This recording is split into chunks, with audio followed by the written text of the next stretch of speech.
Rahim, pada malam hari ini kita akan ngaus kitab Ihya Ulumuddin halaman 62 juz 1. Wa minha alla yukhalifa fi'luhu qawlahu bal la ya'muru bi syai'in ma lam yakun huwa awwal 'amilin bih. Qala Allah Ta'ala atamuruna an-nasa bil birri wa tansawna anfusakum. Wa qala Ta'ala kabura maqtan 'inda Allah an taqulu ma la taf'alun. Wa minha, di antara tanda-tanda ulama akhirat. Ini adalah rentetan kajiannya bagaimana tanda-tandanya ulama akhirat. Apa tanda-tandanya ulama akhirat yang berikutnya? Alla yukhalifa fi'luhu qawlahu. Perbuatannya itu tidak membedai pada ucapannya. Kalau ucapannya dia bilang A, maka perbuatannya juga A. Kalau perkataannya bilang merah, maka perbuatannya juga merah. Bal la ya'muru bisyai'i ma lam yakun huwa awwal 'amilin bih. Bahkan ia tidak akan memerintah untuk melaksanakan sesuatu selagi ia masih belum menjadi yang pertama dalam mengamalkan hal itu. Ia tidak akan memerintah agar kamu melaksanakan A misalnya, merah misalnya, kalau dirinya sendiri belum melaksanakan. Itu ulama akhirat. Bagaimana Allah Ta'ala berfirman, atamuruna an-nasa bil birri. Apakah kalian semua memerintah kepada manusia bil birri dengan kebaikan, dengan kebagusan, wa tansawna anfusakum, dan kalian lupa pada diri kalian. Kalian nyuruh mereka berbuat baik, sementara kamu sendiri tidak berbuat baik. Kan kamu lupa pada diri kamu ini. Wa qala ta'ala, Allah Ta'ala berfirman dalam ayat yang lain, kabura besar maktan, marahnya, ya toh? Besar kemarahan indallahi, di sisi Allah, antaqulu ma la taf'alun, yaitu kalian berucap, berkata, ya toh, pada sesuatu yang kalian sendiri tidak mengerjakannya. Ini Allah Ta'ala sangat marah besar. Kamu ngomong sesuatu tapi kamu sendiri tidak melaksanakan hal itu.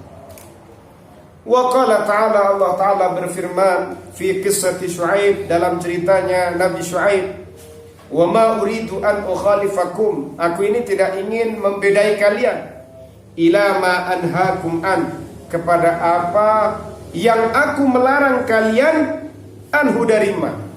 Coba bagaimana perkataannya Nabi Syuaib. Saya ini tidak akan membedai kalian semuanya ini atas apa yang saya larang kepada kalian terkait dengan hal itu. Artinya apa? Nabi Syuaib, kalau beliau ini berani memerintahkan atau beliau ini melarang sesuatu, beliau nggak kemudian akan membedai dengan apa yang sudah dilarangkan kepada kaumnya. Kalau mereka dilarang, maka Nabi Syuaib yang terdepan untuk tidak melanggar dengan larangan-larangan itu. Ini menjadi pesan bagi kita. Ternyata jadi orang baik itu sulit kan? Sulit sekali jadi orang baik ini, Rahman. Sulit jadi orang baik ini. Ustadz aja sudah ngaji bolak-balik itu kan, kiai, ulama, ngaji bolak-balik aja masih belum tentu lolos versi Allah. Kenapa? Ditanya, kamu berani memerintah dia, padahal ini orangnya sudah punya ilmu. Lah kamu sendiri tidak mau melaksanakan hal itu. Ini ulama. Ini masih tingkat melesetnya masih tinggi. Bagaimana kalau orangnya jelas tidak punya ilmu? Alamat sudah. Kan begitu. Makanya semangat ngaji ini memang butuh proses. Seperti itu. Tapi bukan berarti kamu, Ustaz, berarti saya tidak usah merintah orang saja. Ya juga tidak tepat. Tetap harus kamu perintahkan. Tapi saya belum bisa mengamalkan. Mungkin saat ini kamu belum bisa mengamalkan. Siapa tahu dengan bergantinya hari kamu sadar dengan apa yang pernah kamu sampaikan. Seperti itu. Paham ya? Jadi kamu juga tidak boleh menghakimi orang. Ini Sofi ngomongnya dalil begini-begini. Dianya sendiri belum mengamalkan. Betul, Sofi itu secara pengamalannya dia memang salah karena belum mengamalkan. Tapi kamu juga harus paham. Tapi betul kan apa yang disampaikan oleh Sofi? Betul, cuma kesalahannya Sofi, yaitu dia belum mengamalkan dengan apa yang disampaikan. Seperti itu. Tapi kalau Sofi tidak menyampaikan, Sofi salahnya dua, tidak mengamalkan, tidak menyampaikan. Begitu. Paham ya? Yes. Wa qala ta'ala, Allah Ta'ala berfirman, wattaqullaha wa yu'allimukumullah. Takutlah kalian kepada Allah. Wa yu'allimukumullah. Allah Ta'ala memberitahu, mengajari kalian semuanya. Wa qala ta'ala wattaqullaha wa'lamu. Bertakutlah kalian kepada Allah, wa'lamu, dan ketahuilah olehmu. Yang pertama ayat Al-Quran tadi, takutlah kalian kepada Allah, bertakwalah kepada Allah. Allah Ta'ala akan mengajari kalian. Wa qala ta'ala, Allah Ta'ala berfirman, wattaqullaha wa'lamu. Takutlah kalian kepada Allah dan ketahuilah olehmu. Taulah kalian semuanya. Wattaqullaha, bertakwalah kalian kepada Allah, wasma'u, dan dengarkanlah oleh kalian. Wa qala ta'ala, Allah Ta'ala berkata, berfirman li Isa alaihi salam, kepada Nabi Isa alaihi salam, ya bena Maryam, wahai putranya Maryam, putranya Siti Maryam. Siapa yang dimaksud? Ya Nabi Isa itu. Idh nafsaka, nasihatilah dirimu. Fa inil ta'alta, jika kamu sudah mendapatkan nasihat, fa'idhin nasa, maka nasihatilah manusia. Wa illa, jika tidak, fastahi minni, mbok yo kamu ini malulah pada diriku. Ini adalah motivasi orang itu sebelum ngasih tahu orang lain, harusnya dia sadar dulu. Sebelum kita ini memberikan nasihat kepada orang lain, tapi kita ini harus sudah sadar terlebih dahulu. Ini penting. Kamu bilang orang suruh nyari ilmu, suruh begini, lah kamu sendiri nggak semangat sama ilmu, kan berarti kamu tidak sadar dengan nasihatnya kamu. Makanya pada kajian sebelumnya itu, jika ada orang yang sering ahli memberikan mau'izah dengan Al-Quran, Al-Hadis, kan begitu, tapi tujuannya karena dunia, katanya Imam Al-Ghazali, jika kamu punya murid sedemikian, sudah biarkan saja, siapa tahu pada suatu saat dia sadar. Begitu. Wa qala Rasulullah sallallahu alaihi wasallam, Rasulullah sallallahu alaihi wasallam bersabda, marartu, saya lewat lailatan usriyabi, di malam Isra Mi'raj. Begitu. Bi aqwamin, ya, melewati beberapa kaum, tuqridu syafahahum, yang mereka menghutangkan mulut mereka, cangkem mereka, bimaqaridha min narin, dengan piutang-piutang api neraka. Fakultu man antum, lalu aku bertanya, siapa kalian? Faqalu, lalu mereka menjawab, kaum itu menjawab, kunna na'muru bil khair, kami ini memerintah kebaikan, wala na'tihi, tapi kami tidak mendatangi kebaikan itu, kami tidak melakukan kebaikan itu. Wa nanha anisyar, dan kami melarang kejahatan, wa na'tihi, tapi kami mendatanginya. Jadi ketika malam Isra Mi'raj, Rasulullah itu melewati satu kaum, yang kaum ini telah menghutangkan mulut mereka dengan hutang-hutang api neraka. Gimana maksudnya menghutangkan dengan api neraka? Jadi mereka, mulut mereka itu adalah mengajak kepada kebaikan-kebaikan, tapi hal itu nanti menjadi ancaman dan siksa serta derita yang kembali kepada dirinya. Makanya menghutangkan dengan hutang-hutang neraka. Ini kalau nggak sadar kamu ngasih nasihat kan semakin banyak hutang yang kamu tebar. Ternyata kamu tidak ada satupun yang kamu lakukan. Makanya ditanya, siapa kalian? Kami ini memerintah kebaikan, tapi kami tidak mendatanginya, kami tidak melaksanakannya, dan kami melarang kejahatan sementara kami melaksanakannya. Nauzubillah wal iyadzu billahi min dzalik. Wa qala sallallahu alaihi wasallam, Nabi Muhammad sallallahu alaihi wasallam bersabda, halaku ummati, adapun kehancuran umatku, alimun fajirun, yaitu orang alim, fajirun yang jahat. Wa'abidun atau orang yang ahli ibadah, jahilun yang bodoh, yang goblok. Nah, toh? Orang alim ini masih belum bisa dikatakan selamat. Kenapa? Kalau dia masih levelnya fajir. Fajir itu jahat. Alim kalau alimnya tapi melanggar dengan keilmuannya. Dia tahu hukumnya ini haram halal, tapi dia ternyata melanggarnya. Ini namanya alimun fajir. Karena dia tidak amil, tidak mengamalkan. Ya, tidak mengamalkan yang sebenarnya. Yang diamalkan malah lawannya. Atau ada orang bodoh tapi ahli ibadah, tetap itu hancur. Umat yang tidak penting kayak gitu. Kamu sholat, tidak tahu ilmunya sholat, halaku ummati, kehancuran umatku. Penting apa tidak ngaji kalau kayak gini, Rahmat? Penting. Ada orang, Rahmat, dia itu ahli ibadah, sholat malam, sholat zuhur, asar, maghrib, isya, subuh. Tapi orang ini bodoh, tidak tahu ilmunya. Maka orang ini termasuk umat yang hancur. Berarti penting ngaji. Yes, karena ibadahmu tetap tidak bernilai ketika tidak punya ilmu. Begitu. Paham ya? Yes. Wa syarrus syirar, kemudian sejelek-jeleknya kejelekan, syirarul ulama, yaitu sejelek-jeleknya ulama.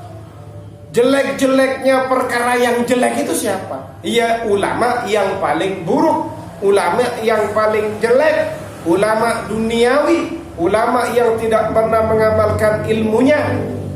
Ilmunya hanya berada di mulut dan dalilnya saja, tapi tidak terpancar pada hati, aplikasi, tingkah dan sikap serta perilakunya. Wa khairul khiyar, sebaik-baiknya orang-orang yang terpilih itu siapa? Khiyarul ulama, ulama-ulama yang terpilih. Sekarang ini ada orang pilihan, siapa dari paling hebatnya orang-orang terpilih? Kalau orang terpilihnya itu adalah orang ahli. Begitu. Ini sekelompok orang-orang buruk, orang-orang jelek. Siapa yang paling buruk? Ulama buruk. Itu paling buruk. Loh kok bisa? Lah ulama sudah paham ilmunya kok masih buruk, kan aneh. Kalau goblok buruk, itu masuk akal. Memang goblok. Begitu. Kalau sebaik-baiknya orang yang terpilih, ya ulama yang terpilih. Luar biasa itu. Paham ya? Wa qala al-Auza'i, Imam al-Auza'i berkata, Syekh al-Auza'i berkata rahimahullah. Betul? Syakat An-Nawawi, syakat ini mengadu, An-Nawawi su kuburan. Kuburan ini mengadu, berkeluh kesah. Kuburan ini berkeluh kesah. Ya Allah, kok itu kan mengadu. Pulang, gak betah, itu kan mengadu itu kan. Saya gak betah, mondok itu kan, pengen pulang, itu kan mengadu itu kan. Seperti itu. Kuburan ini mengadu. Mengadu dengan apa? Ma tajidu min natni jiyafil kufar, atas apa yang ia temukan dari bau busuknya bangkainya orang kafir. Orang kafir dipendam di bumi, bumi itu mengadu. Kuburan itu mengadu.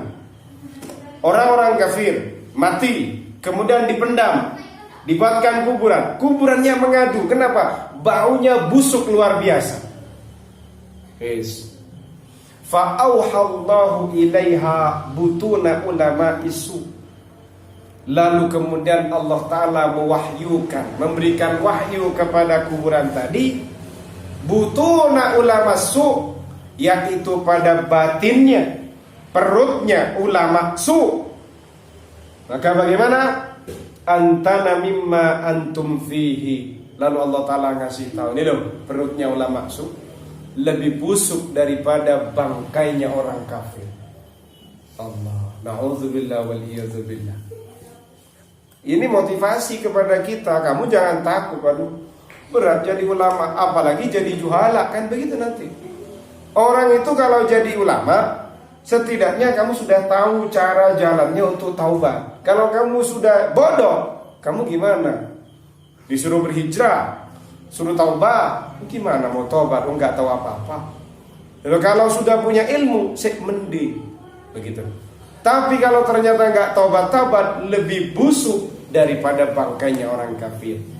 Itu yang menjadi aduannya kuburan terkait dengan bau busuknya orang kafir yang dipendam. Ternyata Allah Ta'ala ngasih wahyu, ada yang lebih busuk dari itu, yaitu perutnya ulama sufi. Na'udzubillahi min dzalik.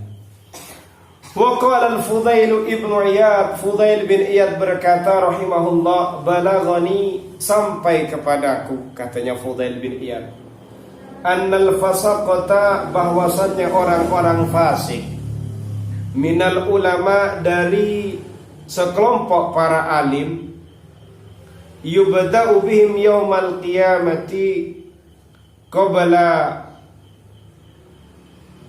abadatil wathan, qabla abadatil awsan. Yubda'u, dimulai, bihim, kepada ulama yang fasik tadi, yaumal qiyamati, kelak di hari kiamat, qabla abadatil wathan, qabla abadatil wathan, sebelum para penyembah berhala. Maksudnya dimulai di sini adalah para penyembah berhala ini disiksa, wong dia tidak menyembah Allah. Tapi yang disiksa pertama kali bukan para penyembah berhala, tapi orang ulama yang fasik. Ulama fasik itu gimana? Ulama fasik itu orangnya alim tapi melaksanakan dosa besar meskipun sekali, atau melaksanakan dosa kecil tapi berulang kali secara istiqomah. Berat kan? Berat. Seperti itu. Paham ya? Wa qala Abu Darda berkata radhiyallahu an, wailun liman la ya'lamu marratan, gitu. Wa wailun liman ya'lamu wa la ya'malu sab'a marrati. Celaka bagi orang yang tidak tahu sekali, dan celaka bagi orang yang tahu tapi tidak mengamalkan sebanyak 7 kali. Tidak tahu sekali itu kecelakaan luar biasa. Tahu tapi tidak mengamalkan sampai 7 kali juga celaka. Tahu tapi tidak mengamalkan sebanyak 7 kali juga itu adalah kecelakaan. Ini kan repot ini. Tidak tahu kecelakaan, tahu tapi tidak mengamalkan juga bahaya kecelakaan. Seperti itu. Wa qala Sya'bi, Imam Asy-Sya'bi berkata, yatlu'u, muncul, yaumal qiyamati, kelak di hari kiamat, kaumun, satu kaum, min ahlil jannati, dari penduduk surga. Jadi kelak itu akan muncul satu kaum dari penduduk surga. Munculnya di hadapan siapa? Ala qaumin min ahlin nar, yang muncul pada kaum yang mereka adalah penduduk neraka. Jadi kaum yang menjadi penduduk ahli surga ini, dia muncul ke hadapan kepada kaum yang satunya ini adalah penduduk ahli neraka.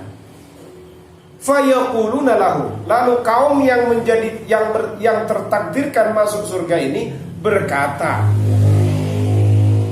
kepada kaum yang menjadi penduduk neraka, ma adkhalakumun nar, apa sih yang menjadikan kalian ini kau masuk neraka? Katanya kaum penduduk surga tadi. Kemudian dijawab, wa innama adkhalana Allahu al-jannata bifadli ta'dibikum wa ta'limikum. Wa innama adkhalana Allahu al-jannata bifadli ta'dibikum wa ta'limikum. Katanya penduduk surga itu, kita ini dimasukkan ke surga oleh Allah karena anugerah, karena fadl pendidikannya panjenengan semua kepada kami, dan pengajarannya ilmu panjenengan kepada kami. Fayaquluna, lalu yang penduduk neraka mengatakan, inna kunna na'muru bil khair wala naf'ulu wala naf'alu wa nanha 'anil syarr wa naf'alu. Sementara tadi itu kaum yang masuk neraka tadi ngomong, kami ini masuk neraka, kami ini memerintah kebaikan, tapi kami tidak mengerjakannya, dan kami mencegah keburukan, justru kami melaksanakannya. Dan ini kan berat ini kan. Ini malah ustadznya yang masuk neraka ini mah. Muridnya masuk surga. Rahmat. Ditanya sama gurunya, dan semoga bukan pengasuh Ma'had At-Tamimi ini. Kenapa kok kamu masuk surga, Mat? Iya, karena saya diajar sama sampean. Terus kenapa kok panjenengan masuk neraka? Ya karena saya ngajari kebaikan tapi saya tidak mengamalkan, man. Saya melarang kamu untuk berbuat jelek tapi saya justru mengamalkan. Na'udzubillah wal iyadzubillah min dzalik, ini kan berat ini. Seperti itu. Paham ya? Paham. Wa qala Hatim al-Asam rahimahullah, laisa fil qiyamah asyaddu hasratan min rajulin 'allama an-nasa ilman ya fa'amilu bihi wa lam ya'mal huwa bihi fafazu bisababihi wa halaka huwa. Katanya Hatim al-Asam rahimahullah, tidak ada fil qiyamati, pada hari kiamat ya asyaddu hasratan, yang paling dahsyat penyesalannya, min rajulin, dibandingkan seorang laki-laki. Lelaki yang bagaimana? Allaman nasa, yang mengajarkan manusia ilman, ilmu ya. Fa'amilu bih, ternyata manusia tadi mengamalkan betul ilmu tadi. Walam ya'mal huwa bih, sementara yang mengajari tadi justru tidak mengamalkan. Fafazu bisababihi, kemudian akhirnya sukses, berhasil, selamat manusia tadi, bisababihi, disebabkan orang yang mengajarinya, wahalaka huwa, sementara dia sendiri hancur, rusak dan binasa. Allah. Jadi ini menjadi pesan, menjadi pengingat kepada kita. Ayo kita ini, ilmu kita semakin banyak, maka harusnya kita ini mengamalkan semakin baik. Jadi kita ini harus mengikuti falsafahnya padi. Semakin banyak ilmu kita, maka buahnya semakin merunduk, akhlaknya semakin baik, sikapnya semakin baik, perilakunya semakin baik, ibadahnya semakin naik. Seperti itu. Bukan kemudian ilmu semakin banyak kamu semakin liar. Ini kan bermasalah, kan seperti itu. Wa qala Malikun ibnu Dinar wallahu a'lam bis-shawab.